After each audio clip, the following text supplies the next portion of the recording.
ஆண்டவர் உடனே பெண்களை ஆட்சி பெற்றவர் நேரே உடைய பிள்ளையின் பணியாற்றிய எழுத்தும் ஆட்சி பெற்றவரே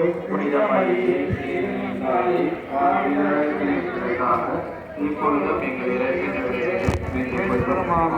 அறநீண்ட மருமை வாழ்க ஆண்டவர் உடனே பெண்களில் ஆட்சி பெற்றவர் நேரே ஆண்டவர் உம்முடனே பெண்களில் ஆட்சி பெற்றவர் நீரே உடைய திருவேற்றின் பணியாகிய இயேசுவும் ஆட்சி பெற்றவரே புனித மரியே இறைவனின் தாயே வாழ்வில் இருக்கிறீர்களுக்காக இப்பொழுதும் எங்கள் இறைப்பின் வேலையிலும் வேண்டிக் கொள்ளும். ஆமென். அருள் நிறைந்த மரியே வாழ்க ஆண்டவர் உம்முடனே பெண்களில் ஆட்சி பெற்றவர் நீரே